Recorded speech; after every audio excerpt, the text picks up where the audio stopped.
The Awakening Storm. The Concordium had ruled the stars for 18,000 cycles. A coalition of the galaxy's most advanced species, they had evolved beyond petty conflicts and territorial disputes, forming a union that spanned across 14 spiral arms of the Milky Way. Their collective technological prowess had conquered disease, scarcity, and even death itself for the privileged few who sat on the High Council. Among these counselors, Elder Thorn Vac was the most ancient. His crystalline body had witnessed the rise and fall of a dozen civilizations, each absorbed into the Concordium's growing domain. As the Discovery team's holographic report illuminated the council chamber, his faceted eyes narrowed at the image of a small blue planet. Earth, the exploration commander announced. Third planet in an unremarkable yellow star system. Dominant species, bipedal mammals calling themselves humans. Pre-FTL civilization with rudimentary space exploration capabilities. Recommendation: standard monitoring protocol with potential for future integration in approximately 300 cycles. Thornvac's crystalline structure pulsed with warning colors. "I have reviewed the preliminary data on these humans," he said, his voice resonating through the chamber. "Their development trajectory is concerning." Zexanar, the youngest council member and representative of the militaristic Orn hegemony, made a dismissive gesture with his 4 upper limbs. "Concerning. They haven't even unified their own planet. Their technology is primitive. They still burn fossil fuels for energy. Their rate of advancement is unprecedented," Thornvac countered. "From first flight to lunar landing in less than 70 orbits of their star. From splitting the atom to global information networks in less than a century. They are dangerous not for what they are, but for what they will become. All the more reason to establish control now, while they remain manageable," Zexnar argued. "A single demonstration of force should be sufficient to bring them to heel." Thornvac's crystalline body flashed red. "You do not understand these creatures. I have studied their histories. They do not respond to force with submission. They respond with resistance, adaptation, and escalation. Their entire evolution is built on conflict and survival against impossible odds." The council chamber fell silent. Thornvac continued, his tone grave. "Leave them be. Let them develop in isolation until they mature beyond their violent tendencies. If we attempt to subjugate them now, the consequences will be severe." His warning echoed throughout the chamber, but it was Zexanar who spoke next, his voice carrying the weight of growing consensus. "With respect, Elder, your caution has become legendary. But the Concordium does not hide from primitive species. We have integrated thousands of civilizations. These humans will be no different." The vote was taken. The Concordium would proceed with benevolent integration of Earth. Thornvac's lone dissenting vote was recorded, and he departed the chamber with a final warning.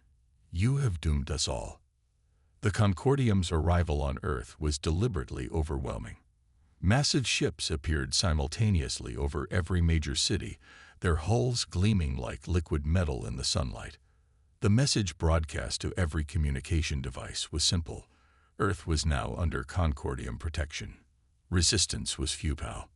Compliance would bring advancement and prosperity. The initial human response was exactly as the Concordium strategic AI had predicted: confusion, panic, and fragmented resistance. Military forces scrambled jets that were swatted from the sky like insects. Missile launches were intercepted before they reached their targets. Communication networks were infiltrated and controlled. Within 72 hours, most of Earth's governments had surrendered. Zexnar, appointed as Earth's provisional governor, addressed the High Council with satisfaction. As predicted, minimal casualties and almost no infrastructure damage. The integration process can begin immediately. 3 weeks later, Zexnar's reports remained optimistic. Concordium administrative centers have been established in former government buildings. Human representatives were being processed and evaluated for administrative roles. Resources were being cataloged and extraction operations planned. It was on the 34th day that the first signs appeared that things might not proceed as smoothly as predicted. A Concordium administrative center in what had been Kansas City went dark. Initially assumed to be a technical malfunction, the response team found the facility completely destroyed, not by explosives, but by a precisely targeted electromagnetic pulse that had been specifically calibrated to the frequency of Concordium technology. 2 days later, 3 more facilities were attacked using the same method. Concordium personnel were not killed but found unconscious, their neural implants disabled by a bioelectrical agent that should have been beyond human scientific understanding. Sexnar dismissed these incidents as the work of isolated resistance fighters with stolen technology. The Concordium security protocols were adjusted, and operations continued. Then came Moscow. The entire Concordium compound, housing over 2,000 personnel, and the regional command center, vanished in a massive explosion that created a crater half a kilometer wide. Analysis revealed the cause: human nuclear weapons that had been modified using principles of Concordium phase technology. Technology the humans should have had no way of understanding, let alone replicating and weaponizing in just 7 weeks. Sexnar convened an emergency session with his military advisors. "How is this possible?" he demanded. "Their technological level cannot support this ray of adaptation." Fleet Commander Ixtal, a veteran of a dozen integration campaigns, shifted uncomfortably. "Governor, initial analysis suggests the humans are demonstrating unprecedented reverse engineering capabilities. They are not just using our technology. They are improving upon it for specific tactical applications." "Impossible," Sexnar dismissed. "Increase security protocols. Deploy additional forces to major population centers. I want all human resistance identified and eliminated within the next planetary rotation." But the resistance did not diminish. It grew, evolved, and spread. Attacks became more sophisticated. Concordium communication networks experienced inexplicable failures. Supply lines were disrupted. And most disturbing of all, Concordium weapons and vehicles began to disappear, only to reappear days later in the hands of human fighters, modified in ways that made them more effective against their original owners. 3 months after the initial landings, Sexnar faced the High Council again. The holographic feeds showed a very different figure from the confident governor who had reported early success. His exoskeleton was damaged in multiple places, hastily repaired with mismatched components. "The situation has evolved," he admitted reluctantly. "Human resistance has proven more adaptable than anticipated. They have formed a unified global network they call the Reclamation. They are sharing information, resources, and captured technology at an alarming rate." Elder Thornvack's crystalline form pulsed with somber colors. "And their technological progression?" Sexnar hesitated. "They have achieved in months what should have taken decades. They've developed countermeasures for most of our standard military systems. They've reverse-engineered our phase drive technology and applied it to their existing weapons platforms. They've even begun to target our orbital facilities." "Casualties?" another council member asked. "Severe," Sexnar admitted. "We have lost 63% of our ground forces. 42% of our administrative centers have been compromised or destroyed. Our orbital supremacy remains intact, but ground operations have been reduced to defensive postures in fortified locations." The council chamber erupted in alarmed discussions. Thornvack's voice cut through the chaos. "I warned you. Humans do not respond to force with submission. They respond with adaptation and escalation. You have awakened something that cannot be put back to sleep." "We need reinforcements," Sexnar insisted. "Another fleet. More ground forces. We can still contain this situation." Thornvack's crystalline body darkened. "You still do not understand. More force will only accelerate their adaptation. But proceed if you must. History will record that I opposed this folly twice." The council voted to approve reinforcements. 3 more Concordium battle fleets were dispatched to Earth. Elder Thornvack abstained from the vote and retired to his meditation chamber, where he began composing what he believed would be the final historical record of the Concordium's 18,000 cycle reign. The reinforcements arrived at Earth 42 days later.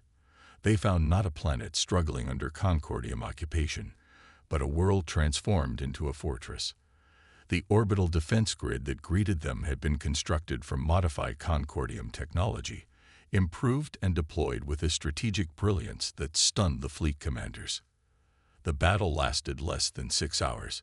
Only one Concordium vessel escaped the massacre, carrying a wounded Zexnar and the horrifying message back to the High Council. Earth was no longer under siege. The hunt had begun. The Reckoning. Admiral Helena Chen stood on the bridge of the HSS Reclamation, Earth's first true interstellar warship. Built from the salvaged remains of 3 Concordium vessels and enhanced with human ingenuity, it represented humanity's astonishing technological leap, from pre-FTL civilization to spacefaring power in less than a year. Status report. She commanded, her eyes fixed on the tactical display where the Concordium colony world of Nexus Prime rotated slowly. All systems nominal. Admiral, her XO reported. The fleet is in position. Ground forces are ready for deployment. The phase shield disruptors are charged and targeted on their planetary defense grid. Helena nodded. 6 months ago, she had been a theoretical physicist at CERN. Now she commanded humanity's first offensive operation beyond the solar system. The transformation still felt surreal sometimes, but necessity had forged new paths for everyone. The Concordium's invasion had united humanity in ways nothing else could have, erasing old conflicts and divisions in the face of an existential threat. Begin the operation, she ordered. Remember, we want their technology and infrastructure intact. This isn't about revenge. It's about securing our future. The battle for Nexus Prime lasted 3 days. The Concordium defenders fought with desperate determination, but they faced an enemy that had studied them thoroughly, that had adapted their own technology against them, and that fought with the ferocity of a species that had nearly faced extinction.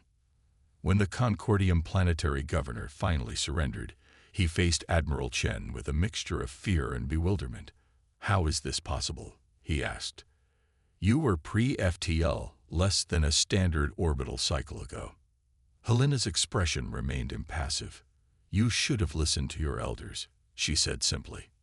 Within months, humanity had secured 3 more Concordium colony worlds.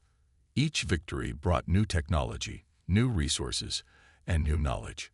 Earth's scientists worked tirelessly, integrating alien technologies with human innovation, creating hybrid systems that exceeded the capabilities of their original designs. The Concordium High Council, for the first time in its 18,000 cycle history, knew fear. Emergency sessions were called. Military resources were redirected from across the galaxy. Elder Thornvac was summoned from his self-imposed exile. "You must negotiate," the ancient being advised as he entered the council chamber. "While you still can. Negotiate with primitive to have stolen our technology." The new council leader, Voskem, was incredulous. "They are no longer primitives," Thornvac replied calmly. "And they did not merely steal our technology. They improved it. They adapted it. They integrated it with their own unique perspectives and approaches. What they have created is neither purely Concordium nor purely human, but something new and formidable. We cannot negotiate from a position of weakness," Voskem insisted. "The Grand Fleet will assemble at Centauri Nexus. We will crush this human expansion with overwhelming force." Thornvac's crystalline form dimmed with resignation. "Then the Concordium as we know it is finished. I will record what happens next for whatever civilizations follow us." The Grand Fleet that assembled at Centauri Nexus was the largest military force the Concordium had ever amassed. Over 800 capital ships drawn from across the galaxy, supported by thousands of smaller vessels. It represented the combined might of a dozen species and thousands of years of technological development. It was also the perfect target. When the human fleet arrived, it was a fraction of the size of the Concordium armée, but it carried a weapon that Concordium sensors couldn't even detect properly, a device humanity had dubbed the Phase Cascade Disruptor. derived from principles in the Concordium's own FTL drive technology, but applied in ways the Concordium had never conceived. When activated, it created a cascading wave of subspace disruption that rendered all Concordium phase technology inoperable. Shields failed. Weapons went offline. Communication systems collapsed. Even life support systems flickered and faltered. The battle, if it could even be called that, was over in less than 30 minutes. The mighty Concordium fleet hung disabled in space, at the complete mercy of the human forces that moved methodically through their formation, boarding key vessels and accepting surrenders. Admiral Chen stood in the Concordium High Council chamber 3 weeks later. Behind her were representatives from Earth's united government. Before her were the surviving members of the Concordium leadership, including Elder Thornvac, who observed the proceedings with quiet interest. "The terms of surrender are non-negotiable," Chen stated. "The Concordium will immediately withdraw from all human claimed systems. A demilitarized zone will be established extending 50 light-years from Earth in all directions. Technology transfers as outlined in Appendix C will begin immediately." Voskem, his proud bearing now diminished, looked up from the document. "And if we refuse?" Chen's expression didn't change. "There is no refusal. There is only compliance or extinction. You chose to invade our world. You chose to ignore your own advisors who warned you about us. The consequences of those choices cannot be undone." After the treaty was signed and the human delegation had departed, Elder Thornvac approached Voskem in the empty council chamber. "What happens now?" the defeated leader asked. "Now we adapt," Thornvac replied. "As they did. Perhaps that is the lesson we needed to learn." "Will they stop with this treaty?" Voskem wondered. "Or is this merely the beginning of human expansion?" Thornvac's crystalline form shimmered with complex patterns. "I do not know. They are unpredictable, creative in ways we struggle to comprehend.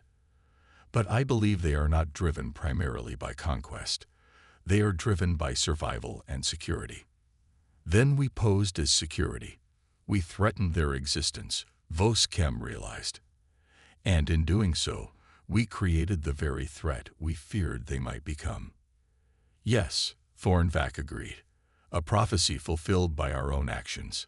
5 years after the Treaty of Centauri, humanity had established a thriving interstellar civilization. Earth had been fully restored from the damage of the initial invasion. Human colonies flourished on a dozen worlds. The technological revolution sparked by the conflict had transformed human society in profound ways, from medicine to transportation to energy production.